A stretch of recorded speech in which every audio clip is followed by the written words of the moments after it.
Alors déjà, je remercie l'IUT pour son accueil. Donc, je me présente, je m'appelle Christine André, je suis directrice opérationnelle adjointe du campus EDU. Donc, le campus EDU, c'est un organisme qui fédère l'université, l'éducation nationale, France Travail, les entreprises, pour que les compétences soient au rendez-vous des enjeux de la transition énergétique, tant en nombre qu'en qualité, c'est-à-dire qu'en adéquation avec les besoins des métiers. Donc, notre rôle, c'est d'organiser un certain nombre d'actions pour fluidifier les parcours des jeunes qui arrivent à plus ou moins long terme sur le marché du travail. Dans le cadre de la semaine des métiers du nucléaire, on a souhaité vous présenter quelques témoignages de personnes qui travaillent au sein de la filière nucléaire. Alors, la filière nucléaire, c'est très vaste, hein, ça va de la recherche aux entreprises. Alors, vous avez aujourd'hui deux organismes qui vont témoigner qui sont les plus représentatifs, les plus connus, le CEA, que vous connaissez un petit peu ici parce qu'ils sont voisins, et EDF.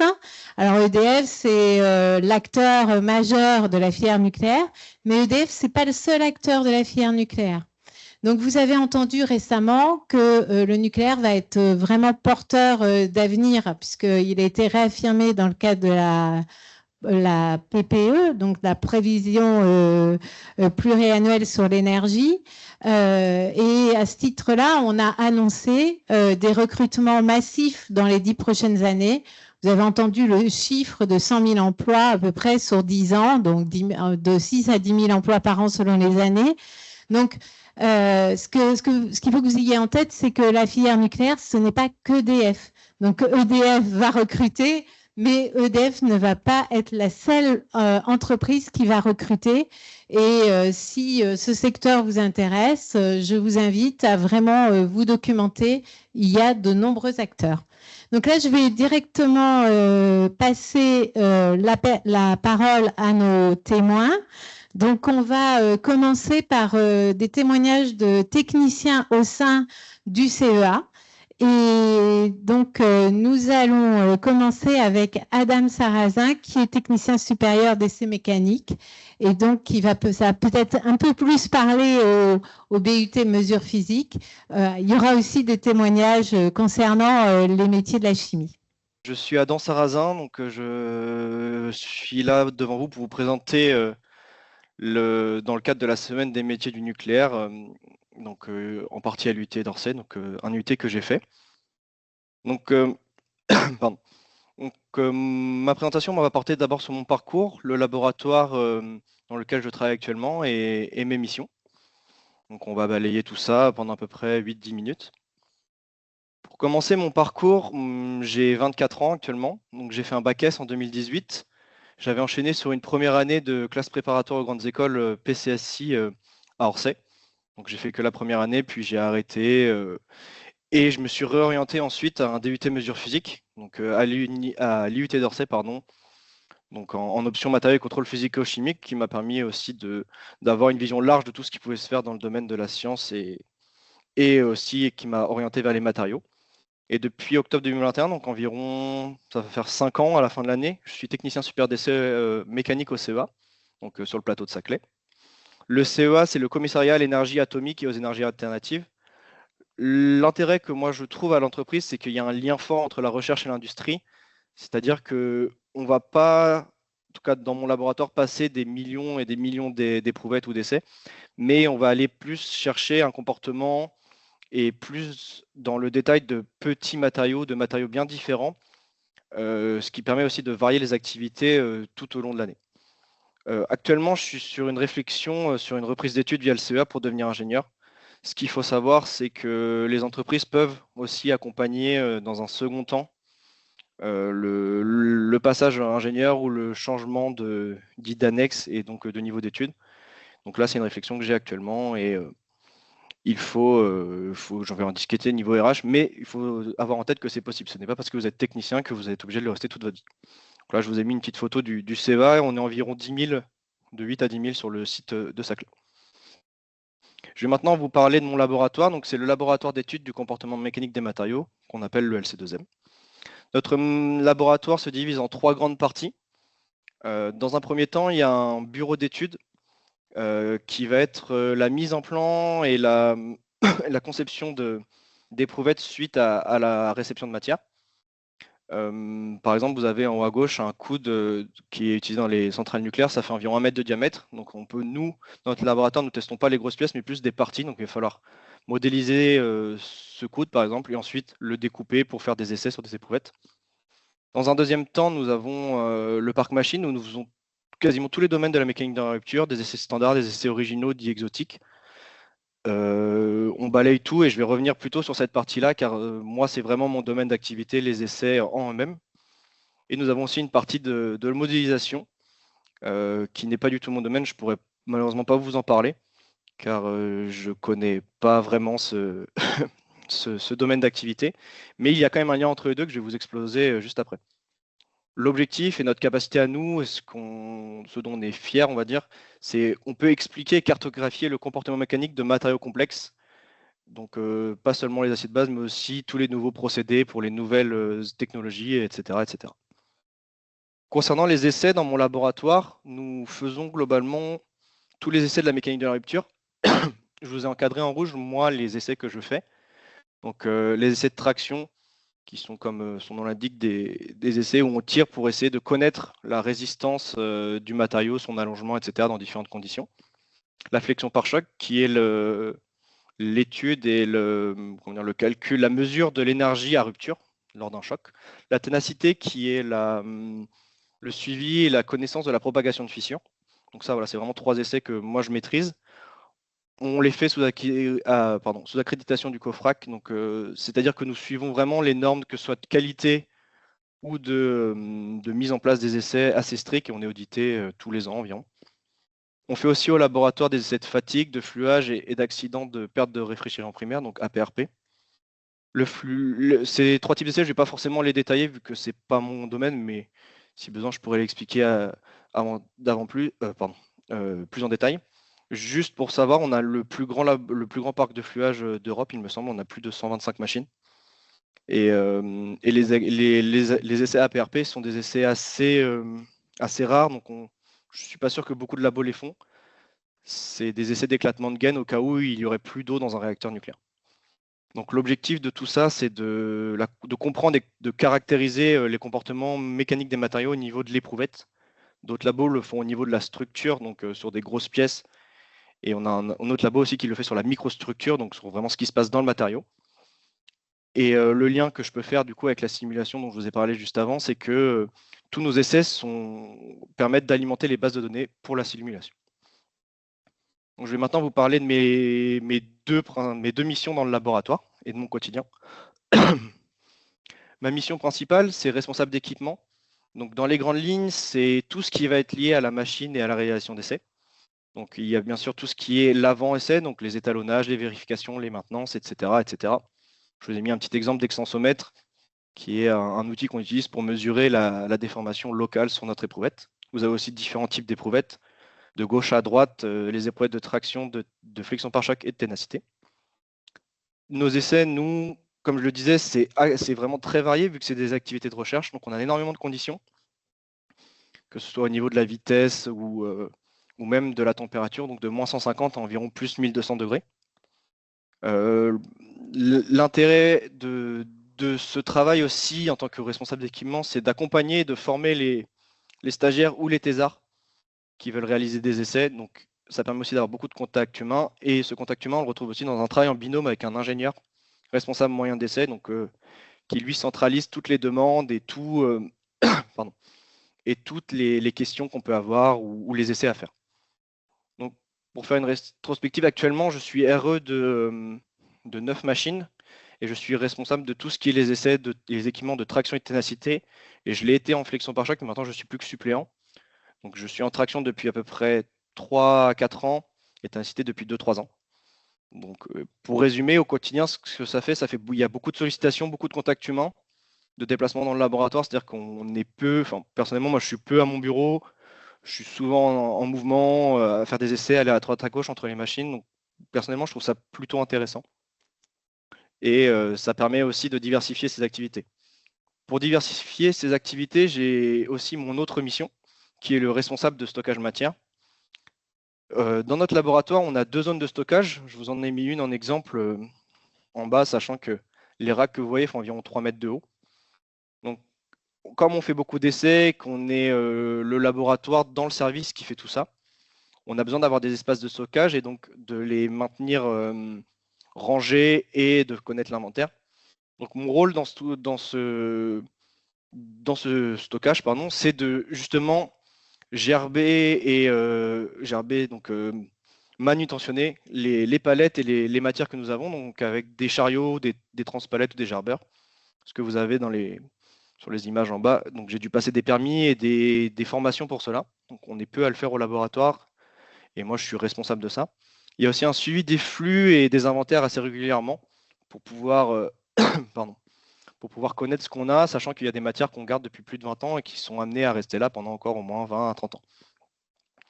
Encore une fois, le point positif que je vois, moi, c'est qu'il y a beaucoup de sollicitations et de contacts avec les autres personnes.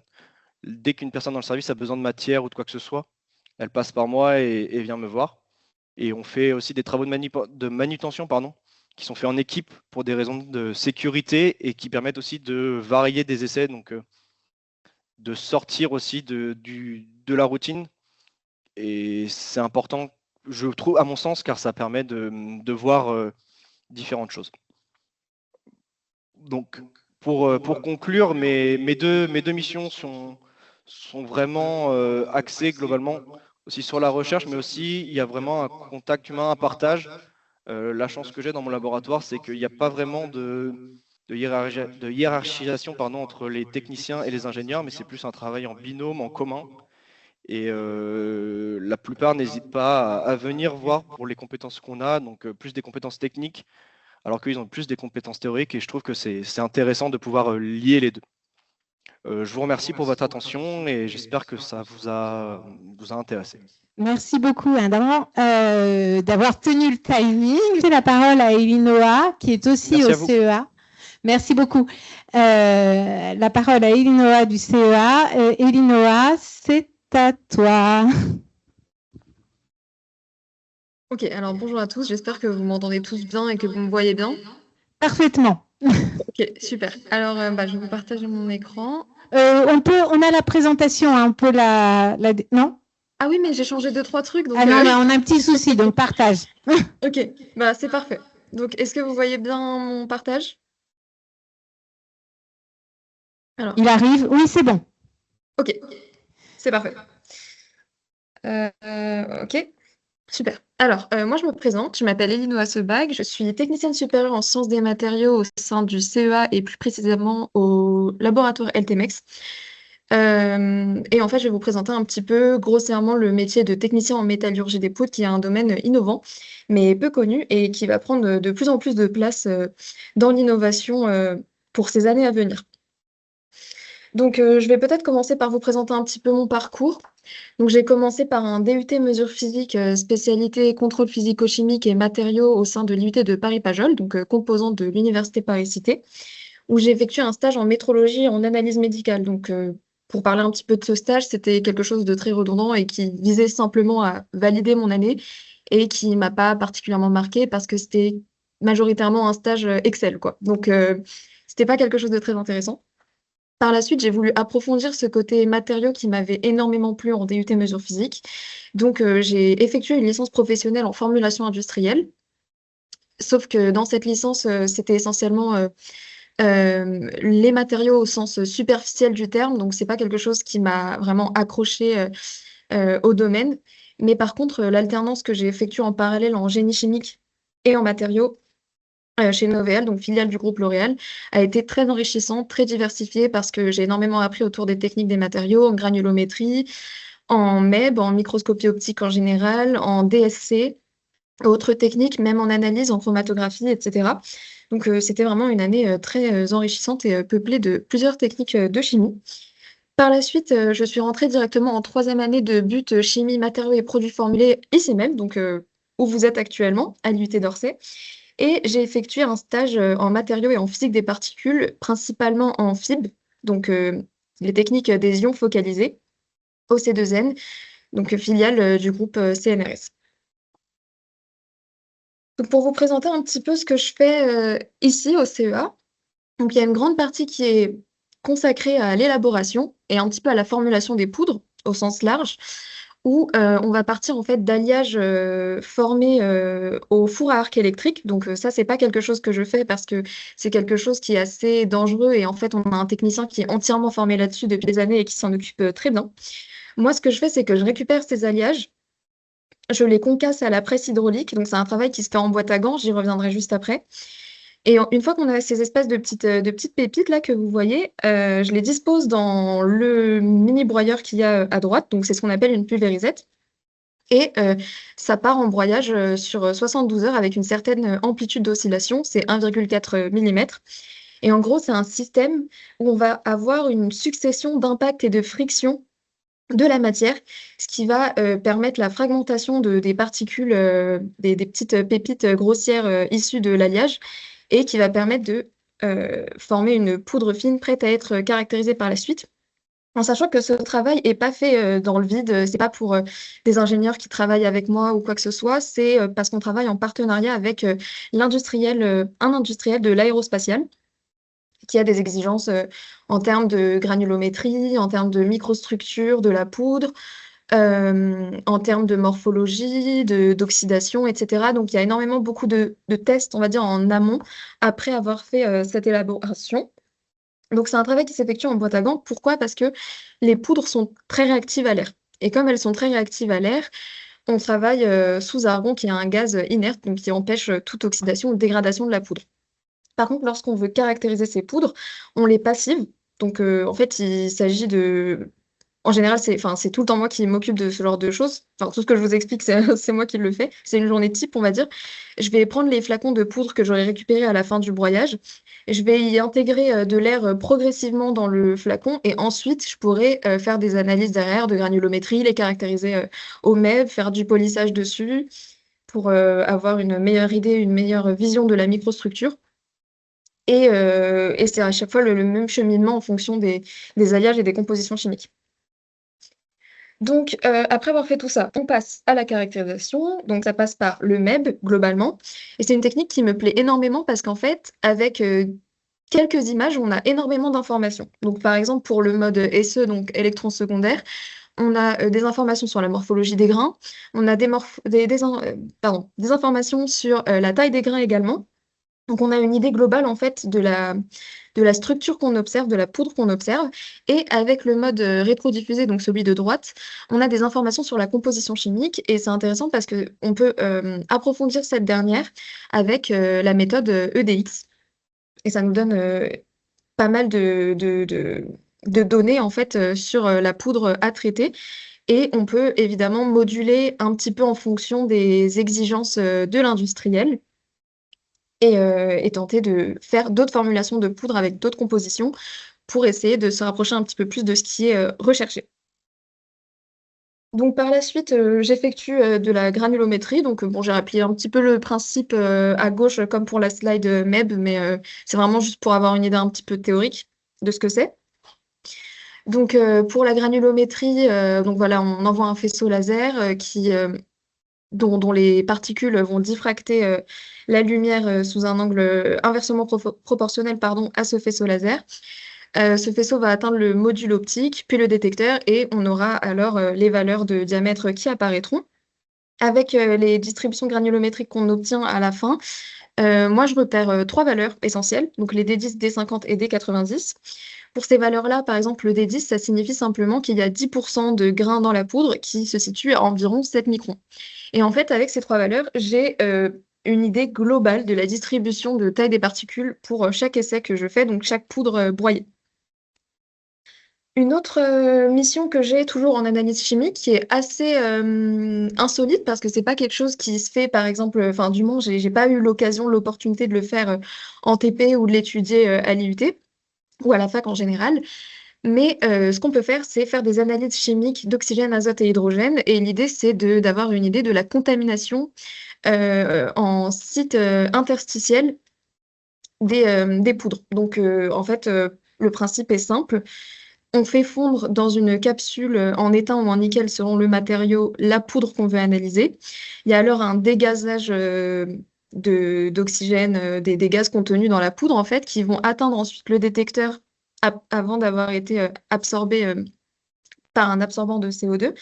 Et on obtient alors la valeur exacte d'oxygène contenu dans la poudre. Donc c'est très intéressant parce qu'avec les exigences de l'industriel qui sont de pas trop d'oxydation, pas trop de contamination, etc. dans les grains, avec ça, on a une vraie donnée. Et puis ensuite, on peut préparer les échantillons par enrobage et polissage. Donc, je reviens rapidement dessus. On enrobe un échantillon dans une résine conductrice. Et puis, en fait, avec ce système-là de polissage automatique et un programme ancré en fonction du matériau utilisé, j'obtiens une idée réelle de la microstructure de ma poudre. Et puis là, vous avez quelques images de ce qu'on obtient. Donc, à droite, c'est l'échantillon enrobé et à gauche, c'est l'image qu'on obtient par microscopie optique. Merci pour votre attention.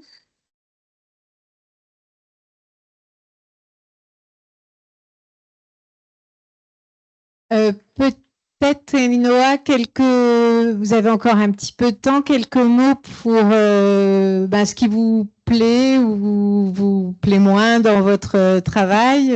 N'hésitez pas à nous faire Oui. part de votre expérience, de votre ressenti. Oui, oui, oui, bien sûr. Alors, pour dire un petit mot là-dessus, ce qui est très plaisant dans mon travail, en fait, c'est que c'est assez diversifié. On commence par une étape élaboration, puis je travaille en petite équipe avec un ingénieur de recherche et on travaille très bien ensemble. J'apprends énormément à ses côtés. En fait, je vais broyer des poudres en fonction des compositions chimiques qui vont bien. Enfin, je fais un petit peu un plan d'expérience en fait de ce qui va bien.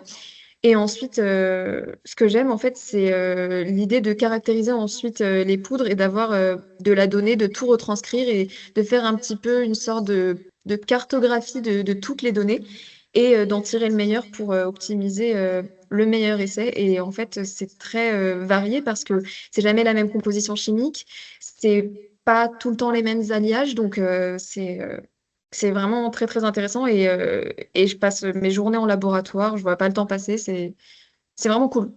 Voilà. Merci beaucoup. Eh bien, on va poursuivre avec des témoignages du groupe EDF. Donc, dans un premier temps, on va passer la parole à Karima Alouache qui est DRH, de la DRH d'EDF, qui va vous présenter un petit peu les possibilités au sein de ce groupe industriel. Karima. Bonjour à tous. Bonjour, je te passe la parole. Bonjour à tous. Donc, ce qu'on vous propose, c'est, moi, en ce qui me concerne, je vais vous expliquer très brièvement un petit peu le groupe EDF, nos ambitions. Et ensuite, nous avons la chance d'avoir 3 parcours différents, des parcours de techniciens qui vont vous permettre de voir un petit peu comment ça se passe au sein de notre groupe, sachant que nous avons, chaque parcours est différent, donc en fonction de vos envies, vous pouvez accéder au champ du possible, puisque nous avons plusieurs énergies et plusieurs types de métiers, plus de 230 métiers. Pour commencer, je propose qu'on puisse, si c'est possible, mettre la vidéo de notre raison d'être. Et ensuite, on n'a pas le son. Ok. On va t'écouter, Okay. Tu vas nous expliquer ça très bien. Ok, il n'y a pas de son, donc on arrête. Ok, très bien. Ben, c'est pas grave. C'est pas grave, on va pouvoir passer à notre présentation. Donc, ce qu'on vous propose, c'est donc des parcours, autant de femmes que d'hommes, que de carrières au sein du groupe EDF. Donc, notre raison d'être, c'est de construire un avenir énergétique qui soit neutre en CO2. Donc, la petite vidéo, justement, vous l'explicitait, comme quoi l'énergie est présente dans chacun de nos gestes de la vie commune. Et l'objectif est également de concilier la préservation de la planète, du bien-être et du développement grâce à une énergie, l'électricité, qui propose des solutions innovantes et d'avoir le moins de nuisances possible au sein de l'environnement. EDF, je pense que ça vous parle tous, puisque c'est le premier opérateur mondial dans le monde du nucléaire, mais également dans les énergies renouvelables, dans les services européens. Et c'est le premier distributeur européen, Enedis. Donc là, Enedis, c'est toute l'électricité qui arrive au sein de vos domiciles ou tout simplement dans les locaux de votre école. Notre activité, eh ben, elle va du début de la chaîne de fabrication, où en fait on produit l'électricité dans différentes centrales, qu'elles soient nucléaires, hydrauliques, mais également énergie verte, avec de l'éolien, de la biomasse. euh, il y a également du thermique et qui va ensuite jusqu'à le transport de cette énergie jusqu'à la distribution au sein de vos domiciles avec la fourniture d'électricité et l'optimisation et le trading. L'optimisation et le trading, c'est quand on achète ou on vend de l'électricité dans la bourse de l'énergie. Ça se vend au sein de l'Europe. Et donc, on a aussi des métiers de trader. Maintenant, petit zoom sur le nucléaire. Donc, EDF, ce que je disais tout à l'heure, c'est le premier exploitant mondial dans le monde, hein, dans le monde du nucléaire. Et nous allons donc de la conception des centrales, puisque nous sommes en train de construire des nouvelles centrales EPR2, nous allons en parler un tout petit peu tout à l'heure, jusqu'à la conception, jusqu'à la déconstruction de ces centrales. Donc, en France, nous avons environ 57 réacteurs qui sont en exploitation, 57 centrales nucléaires en exploitation. Et nous avons un projet actuellement qui a été validé et qui est en cours de réalisation de construction de 6 réacteurs EPR2. Donc je suppose que ça peut-être parler aux gens. Est-ce que dans le public, c'est connu ou pas? La réponse est plutôt non, d'après les signes de tête que je peux voir. Très bien. Et bien, cette vidéo vous montrait justement, donc je ne vais pas vous faire la vidéo, mais vous montrer que l'énergie est présente partout et que nous sommes en train de construire 6 réacteurs qui ont été décidés. Donc, il y a plus de 10 000 postes qui sont à pourvoir par an pendant 10 ans dans toute la chaîne, dans toute la filière nucléaire. Et EDF, justement, comme c'est le fabricant de ces centrales, a besoin de sources vives comme vous pour fabriquer ces centrales. Donc actuellement, la première centrale qui est en cours de fabrication se situe à Panly et nous avons des centres d'ingénierie qui travaillent sur toute la France pour réaliser cette centrale. Nous avons également 11 réacteurs en déconstruction, puisqu'en fait, nous sommes d'exploitants, mais nous agissons de bout en bout jusqu'à la déconstruction. Nous avons également un rayonnement à l'international, hein, avec le Royaume-Uni, où nous sommes en collaboration sur 15 réacteurs en exploitation et nous sommes en train de collaborer également pour la construction de 11 réacteurs. En Chine, grosse collaboration avec 2 réacteurs qui sont en exploitation, où nous avons très fortement contribué. Et nous avons à chaque fois des salariés qui sont présents sur place, hein, pour l'international. Nos enjeux, c'est donc le premier enjeu principal, c'est d'exploiter et de maintenir nos centrales qui sont en exploitation, hein, puisque plus de 75% de notre électricité est d'origine nucléaire, et nous avons des centrales qui sont présentes sur l'ensemble de la France, comme on le voit sur cette carte. Donc ça veut dire qu'il y a des opportunités de postes au sein de nos centrales, mais également dans nos centres d'ingénierie qui sont regroupés dans les principales grandes villes de France. Donc en région parisienne, nous avons plusieurs pôles d'ingénierie qui sont en appui à ces centrales pour pouvoir permettre de mener à bien l'exploitation et la production d'électricité. Donc, on revient sur la construction des nouvelles centrales EPR2, où l'objectif, c'est dès 2034 d'avoir une première centrale en exploitation. Donc là, nous sommes déjà en train de travailler dessus depuis plusieurs années, hein, où nous sommes en études et on a même commencé à faire de la déconstruction, à mettre à plat le bâti pour pouvoir permettre aux premières pierres d'être branchées. Donc, si vous êtes intéressé, n'hésitez pas. Vous avez vraiment beaucoup d'opportunités dans le nucléaire, dans les tranches en exploitation ou dans les nouvelles centrales. Des investissements à l'étranger avec HPC, ce qu'on a vu tout à l'heure, et Sizewell, donc en Angleterre, où nous avons des salariés qui travaillent là-bas et qui reviennent ensuite pour avoir une expérience à l'international pour ceux qui le souhaitent. Et Newark, donc là, ce sont des petits réacteurs qu'on est en train de fabriquer pour qu'ils soient plus facilement démultipliables sur nos territoires. l'énergie hydraulique, enfin les énergies hydrauliques, les énergies renouvelables, pardon, l'éolienne, l'hydraulique, le thermique, sont également très pourvoyeurs en activité, en métier. Et après, si on revient à quelque chose de plus connu, de plus commun pour vous, Enedis avec le raccordement des réseaux et des particuliers à l'électricité. Nous avons également de la maîtrise de la demande de l'énergie avec un accompagnement de nos clients pour permettre de développer des nouveaux modes de transport, mais également de la domotique.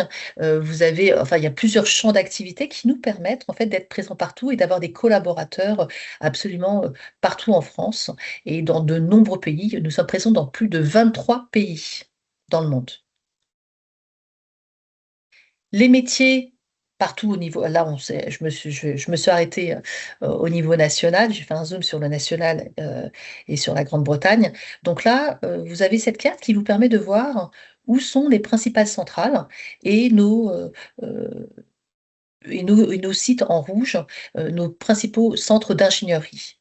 Mais il faut savoir que EDF est présent dans toutes les villes et vos activités, vos métiers sont vraiment très en lien avec nos métiers du nucléaire ou de l'énergie, hein, plus globalement. Et vous avez des opportunités importantes à saisir de progression de carrière, de parcours, parce que vous êtes formé. C'est-à-dire que ce n'est pas parce que vous n'avez pas une formation euh, en nucléaire que vous n'êtes pas accompagné. C'est exactement le contraire. On vous accompagne de A à Z. Vous arrivez, vous êtes pris en charge, vous êtes monté en compétences, vous n'êtes pas laissé à même dans une activité et tout au long de votre carrière, vous êtes accompagné avec des formations. Parlons rémunération. Donc là, je vous ai mis la grille de rémunération en tout début de carrière. Je n'ai pas fait de distinction par rapport au diplôme. Donc vous avez, en ce qui vous concerne, pour un bac plus 3, parce que vous êtes en bachelor, vous êtes à minima, je dis bien à minima, parce qu'en fonction de l'école, la rémunération change et, euh, côté, et le bachelor est très fortement reconnu chez nous, hein. Donc à minima, c'est environ 2 000 € net par mois, mais on ne compte pas les primes et tous les avantages liés à notre groupe EDF. Les primes, par exemple, c'est tous les ans, vous avez une prime qui est liée à votre résultat. Nous avons également l'intéressement et les avantages liés au coût de l'électricité, hein, dans vos domiciles.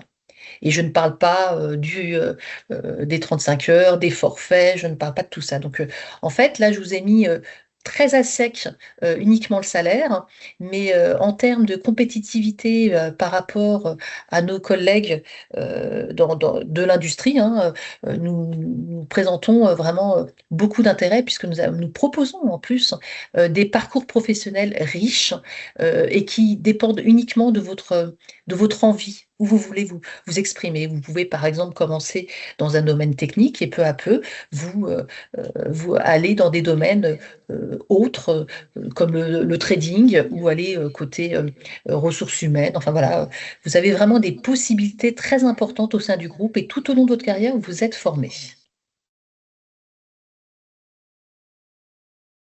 Maintenant, ce que je vous propose, c'est de juste voir qu'il y a mille et une façons de réussir. Et je vais laisser la parole à mon collègue José, qui va nous parler de son expérience. Bonjour à José, tous. Est-ce que tout le monde va bien? Tout le monde m'entend? on t'entend très bien. Merci d'être présent. Bonjour à tous. Est-ce que vous avez mon PowerPoint de disponible? Oui, il est affiché. Parfait. Donc bonjour à tous. Aujourd'hui, je vais vous présenter mon métier de technicien END-CND chez EDF dans le domaine du nucléaire, donc métier que j'exerce depuis 1 an et demi. Pour vous faire une petite présentation personnelle rapidement, donc je m'appelle José, j'ai 23 ans, je suis technicien END-CND chez EDF dans le nucléaire depuis 1 an et demi. Les END-CND, ce sont des essais non destructifs, contrôle non destructif. Donc c'est l'ensemble en fait des méthodes qui permettent d'examiner l'état de santé d'une pièce ou d'une structure sans l'altérer ni la détruire. Il y a différentes méthodes de contrôle non destructif. On Les va plus peut-être changer connues de sont... slide. Attends, excuse-moi, José. Ouais, pas de souci. Parce que il y avait un slide qui présentait en fait ton CV. Tu vois pas du tout. T'as pas accès à Ah ton. oui, ouais, Voilà. c'est bon, là je le Donc vois. je propose que tu te présentes un petit peu parce que ça permet de Ouais. pouvoir bien se Ouais, bien sûr, situer d'où tu viens bien sûr, et s'il te bien plaît. sûr. Alors, je suis issu initialement d'un bac général économique et social, spécialité sciences politiques, à la suite duquel j'ai décidé de me réorienter vers un métier plus manuel, la chaudronnerie. Donc, j'ai fait un bac professionnel en 1 an, puisque toutes mes matières générales étaient validées par mon bac ES. À la suite de ça, j'ai continué en BTS conception 3D. Le BTS et le bac pro étaient dans une grosse entreprise du bassin rennais de chaudronnerie industrielle. Puis j'ai continué en licence professionnelle CND au Mans, en alternance chez EDF. Si vous avez des questions sur les avantages que propose EDF pour l'alternance, n'hésitez pas. Et puis aujourd'hui, depuis 1 an et demi, je suis technicien donc END-CND chez EDF. Et donc, je suis certifié dans 3 méthodes de contrôle non destructif, le ressuage, l'ultrason et la magnétoscopie. Ces 3 méthodes niveau 2. Je vais rapidement vous présenter plusieurs missions types que je peux avoir dans mon unité. Est-ce que vous pourriez passer à la slide? Ouais, très bien. Donc je fais partie d'une unité un peu spéciale, chez EDF qui s'appelle le JPEC. C'est un groupe d'intervention polyvalent en END-CND. Donc en fait, on va intervenir sur l'ensemble du territoire, donc France et étranger, dans les centrales nucléaires, chez les fournisseurs, pour réaliser des contrôles, non destructifs. Donc c'est une vie en déplacement. C'est super intéressant en tant que nouvel embauché parce que sur le plan de l'apprentissage, toutes les semaines, on va changer d'endroit de travail, on va avoir des nouveaux challenges chaque semaine, donc c'est très, très intéressant pour apprendre. De plus, il y a un aspect financier aussi qui est très intéressant puisque en déplacement, on va avoir, des primes, un forfait et cetera. Donc ça amène à des salaires intéressants. Si vous avez des questions, là-dessus aussi, n'hésitez pas. On a aussi la N'hésitez possibilité. pas à poser la question, on est là pour Ouais, ça. il n'y a On ne pas de vient pas tabou, pour travailler pour rien. C'est vrai que le exactement. parcours de José mérite, il est là pour vous parler également d'argent, donc allez-y. Et c'est aussi, plusieurs avantages de voyager puisque, avec mon travail, on peut partir en mission, plusieurs semaines à l'étranger. Donc je vais vous présenter un contrôle contradictoire que j'ai réalisé, récemment sur la centrale, non, slide précédente s'il vous plaît. Donc sur la centrale de Flamanville, en Normandie. Donc un contrôle contradictoire, c'est, un contrôle qui est réalisé dans le cadre de la sûreté nucléaire où en fait on va, venir réaliser un deuxième contrôle après le fournisseur, après le partenaire industriel, pour s'assurer que tous les gestes, par exemple l'utilisation de la procédure, du post-ultrason et cetera, sont réalisés, de la bonne manière et en plus on va faire un contrôle derrière donc pour être sûr que, le partenaire industriel ou le fournisseur n'ait pas, oublié des défauts.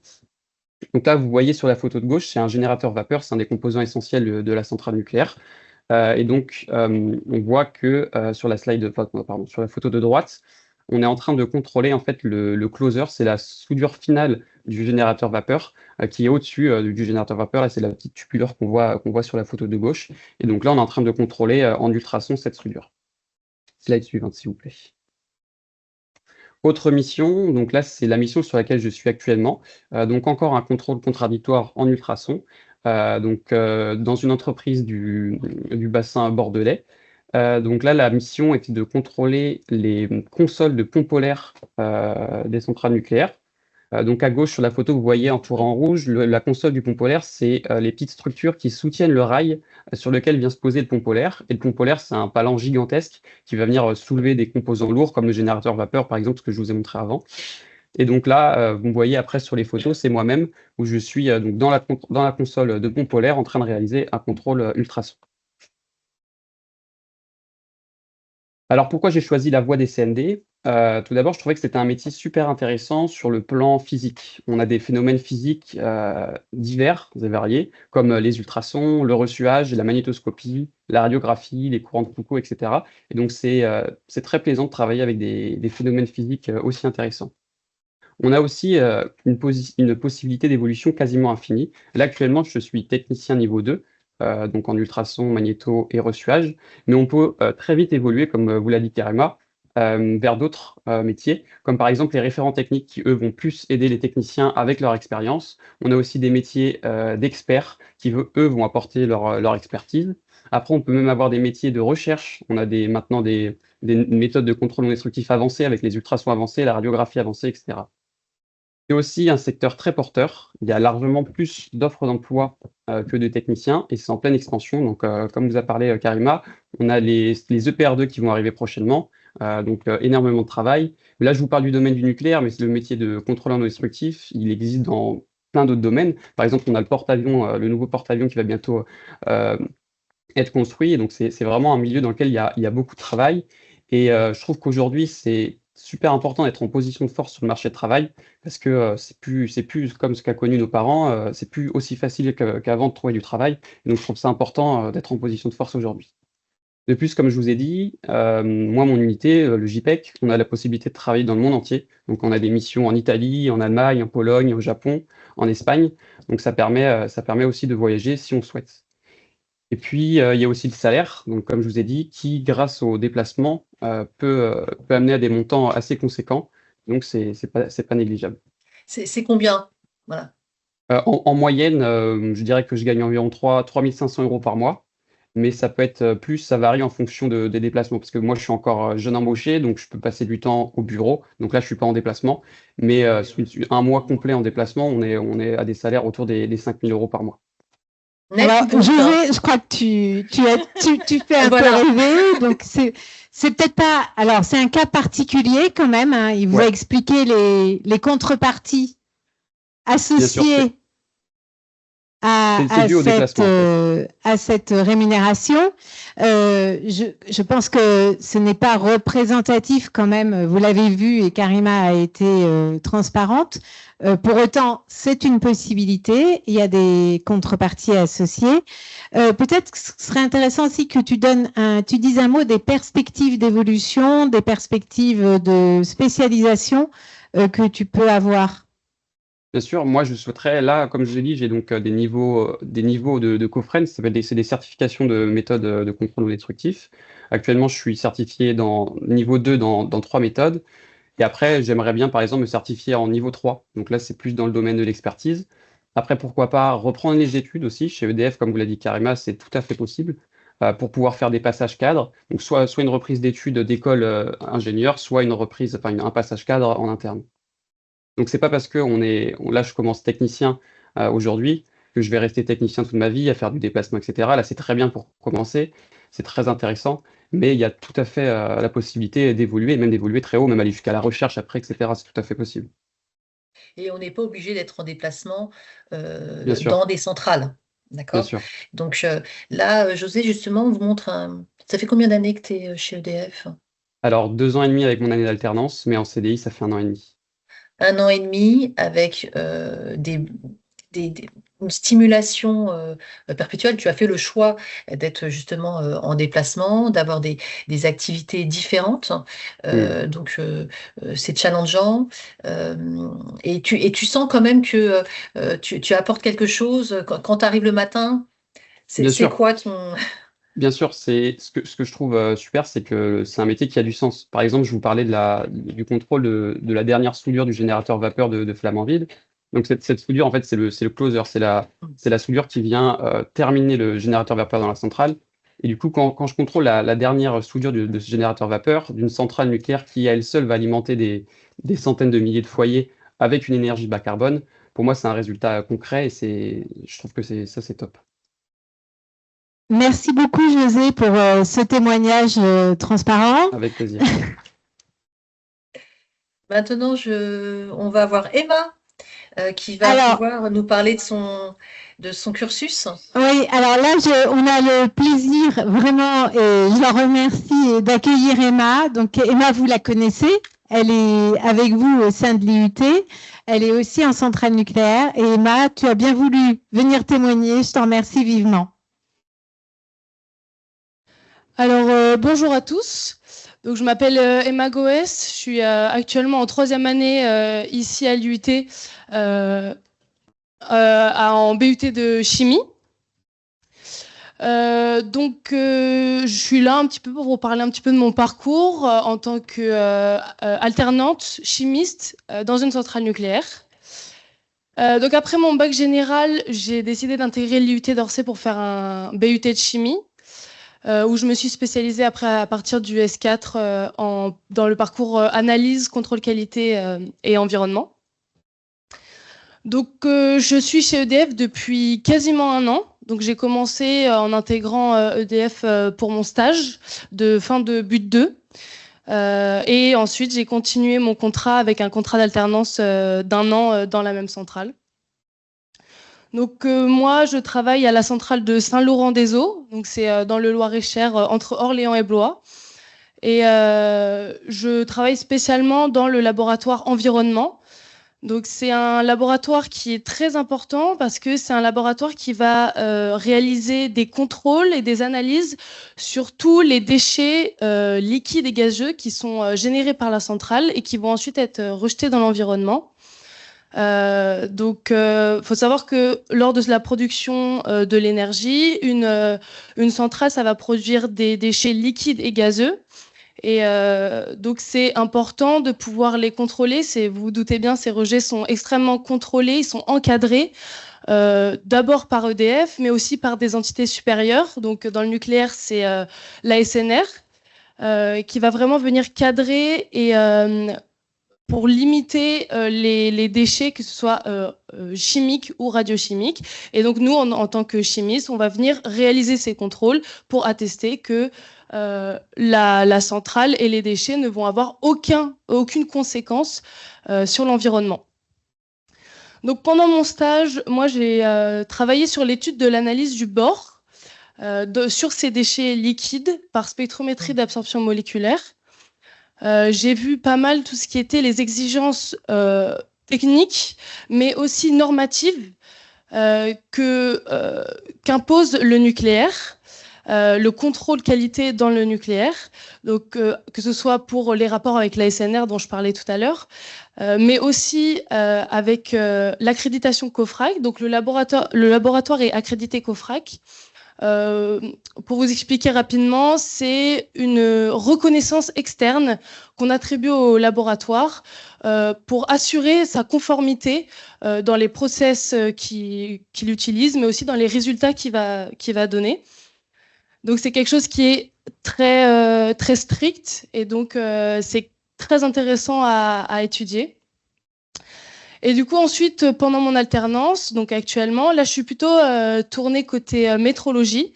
Donc, c'est-à-dire que je réalise avec l'appui de la responsable métrologie tout ce qui va être suivi des appareils. Alors, ça peut être des appareils analytiques du laboratoire, mais aussi des appareils plus classiques comme la balance, les pipettes, etc. Donc, ça consiste à réaliser l'étalonnage et ensuite les contrôles, les validations et l'entretien de tous ces appareils pour assurer effectivement que tous les résultats que le laboratoire va donner sont conformes et on peut faire confiance au laboratoire, tout simplement.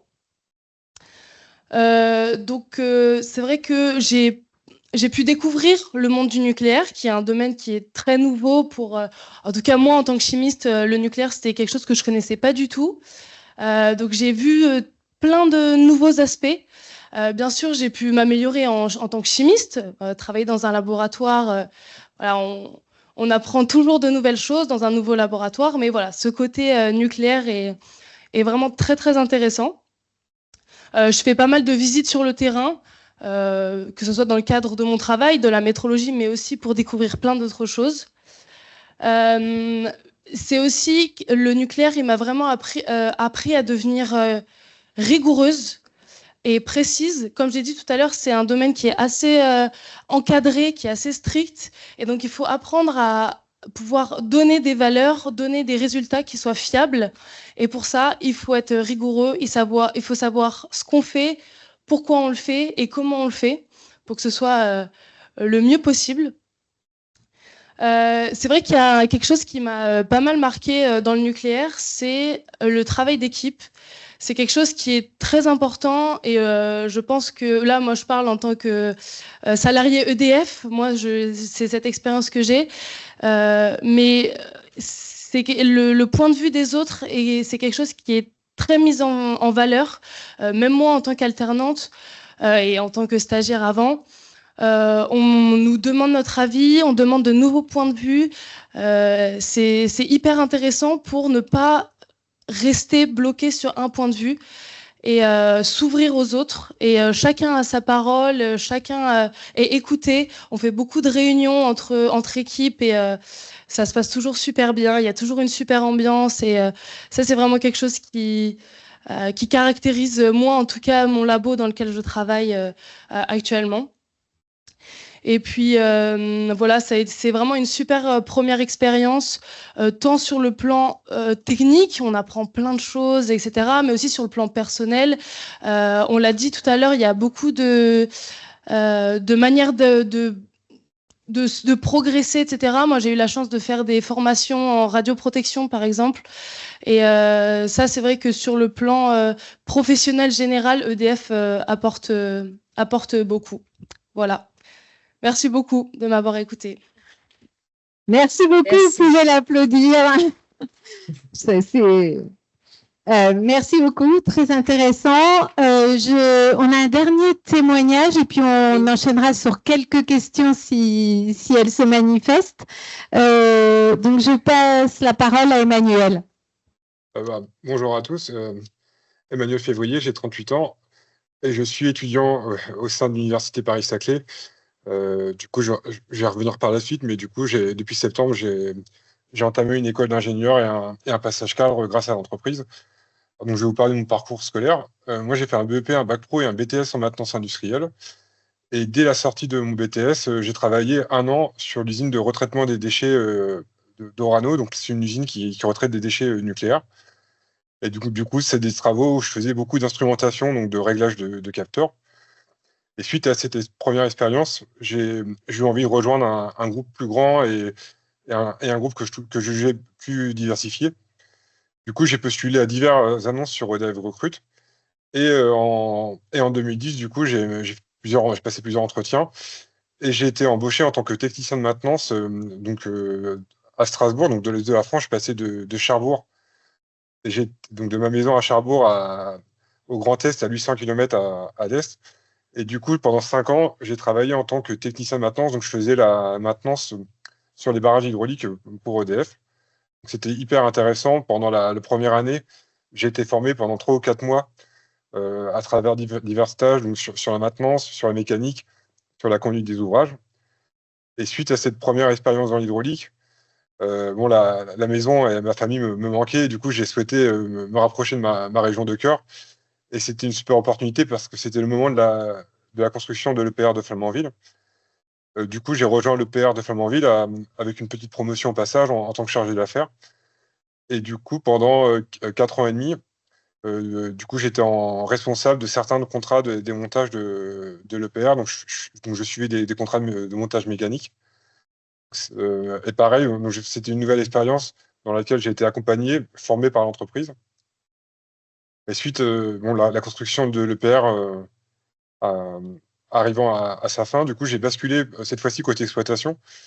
Du coup, pendant 4 ans, j'ai participé à la maintenance de la centrale, aux derniers essais avant la mise en service. Et du coup, j'ai pu assister au début de la mise en service de cette machine géante qui est l'EPR, qui fait 1600 MW. Ça peut alimenter quasiment une ville comme Paris en termes de puissance.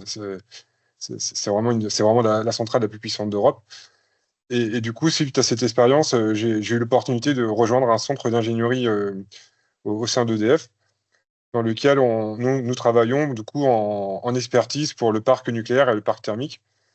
Et du coup, moi, mon rôle maintenant, je me suis spécialisé en robinetterie. Du coup, j'interviens je fais quelques semaines de déplacement par an, où j'interviens sur les arrêts de tranche pour faire de l'expertise de matériel. Et du coup, en fait, je parle surtout de la deuxième partie au sein de mon unité. On peut passer à la slide suivante. Du coup, au sein de mon unité, j'ai eu l'opportunité de refaire une reprise d'études. Donc, depuis septembre, je suis étudiant au sein de l'université Paris-Nanterre et Paris-Saclay. Du coup, à travers le cursus et l'école d'ingénieur qui s'appelle FIP-MECA, du coup, qui donne l'opportunité à des techniciens qui ont travaillé au moins pendant 6 ans dans l'industrie de reprendre leurs études et de devenir ingénieur. Donc actuellement, je partage mon quotidien entre mon travail et les doubles intégrales et les triples intégrales et les matrices. Du coup, je reprends plaisir à retourner à l'école à travers un cursus dédié et à travers un vrai diplôme d'ingénieur qui est reconnu par la CTI, avec les professeurs que je pense que nous partageons les mêmes professeurs. Alors, ce que je veux vous dire au sein de l'entreprise, c'est que, comme mes collègues l'ont dit, vous ne serez jamais tout seul au sein d'EDF. Vous serez formé, accompagné. On a une logique de tuteur au sein des équipes. Dans chaque nouveau poste, on a un nouveau tuteur. On a des entretiens annuels fréquents sur lesquels nos managers cherchent à nous faire monter en compétences. C'est quand même une entreprise qui permet d'intervenir partout en France dans différents domaines. Vous pouvez passer de l'hydraulique au nucléaire et changer de domaine au cours de carrière. Les postes, ils durent à peu près 4 ans. Après, on peut prolonger si on souhaite. Mais on a l'opportunité de faire des belles évolutions au sein de l'entreprise. Alors, n'hésitez pas à postuler sur EDF Recrute, c'est vraiment la porte d'entrée. Soyez curieux, n'hésitez pas. On a beaucoup de supports de communication aussi sur YouTube qui nous permettent aussi, avant l'entretien, de se préparer un petit peu, de s'intéresser aussi au domaine sur lequel vous allez postuler. Merci Emmanuel pour toutes tes explications. Donc là, à travers ces 3 parcours, vous voyez que nous avons vraiment la possibilité de répondre aux besoins de chacun. Chaque profil est différent, donc chaque parcours sera différent. À vous de vous en saisir. Et là, sur ce slide, vous avez donc EDF Recrute, comme l'a précisé Emmanuel. On a, vous pouvez flasher également sur ces QR codes sur Mon avenir dans le nucléaire, et également sur des quiz, des offres qui sont indiquées, et les différents réseaux sociaux sur lesquels nous sommes, et Ma Job Glasseuse, où vous avez la possibilité d'être en relation avec différents professionnels de différentes entreprises, pas que EDF, pour pouvoir partager et poser des questions à des experts. Voilà. Donc n'hésitez pas. Je vous invite aussi à aller sur Mon avenir dans le nucléaire parce que, comme je le disais au début de cette session, les 100 000 emplois sur 10 ans qui ont été annoncés, ils ne sont pas tous au sein d'EDF. Il y a de nombreuses entreprises qui travaillent pour la filière nucléaire avec des niveaux d'expertise qui sont aussi très élevés et donc des carrières tout à fait intéressantes. Donc, allez, si vous êtes intéressé, évidemment, allez vous renseigner sur EDF, mais allez aussi vous renseigner sur Mon avenir dans le nucléaire. Vous y trouverez beaucoup d'informations et pourrez mieux comprendre ce que propose cette filière. Voilà, merci. Moi, pour nous, c'est fini côté EDF. Si vous avez des questions. Oui, alors questions, il nous reste encore un petit moment pour les questions. Alors, je n'ai pas vu. Alors, pour rassurer nos intervenants, on n'a pas eu beaucoup de questions dans la salle. En revanche, moi, j'ai quand même eu le sentiment d'une écoute assez attentive. D'ailleurs, la salle a réagi à quelques reprises. Donc, je vous remercie à tous de votre attention. Oui, je crois que José a levé la main. On a des questions sur le fil. Alors, vas-y, je te laisse les lire. Alors, de Guillaume, les déplacements pour les missions de José peuvent être d'une durée de combien de temps en moyenne, minimum et maximum, si tu peux répondre, s'il te plaît, José. Alors, généralement, c'est des missions à la semaine, mais ça peut être des missions maximum 4 semaines. Pour les missions à l'étranger, par exemple, là, on a 2 missions au Japon qui vont se préparer. Vu que c'est très loin, c'est des missions de 4 semaines. Pour après, les missions à l'étranger en Europe, généralement, c'est 1 à 2 semaines. D'accord, merci. Donc après, on a une remarque de Philippe pour Mon avenir dans le nucléaire que Karima et Christine dont vous ont parlé. Et j'ai JC qui a levé la main et que je ne vois plus. Oui. Ouais. Je me présente, moi je suis chef de département de chimie et à Grenoble. Et en fait, j'ai entendu les gens qui ont présenté leur activité. Ils viennent tous de DUT de chimie ou de mesure physique. Et je voulais savoir, est-ce qu'il leur semble intéressant que dans ces formations-là, qu'il y ait une partie nucléaire qui soit un peu enseignée, parce que ça n'existe pas aujourd'hui. En fait, là, l'idée, ce serait d'avoir une coloration, vous demandez, une petite coloration nucléaire au sein des DUT. D'accord.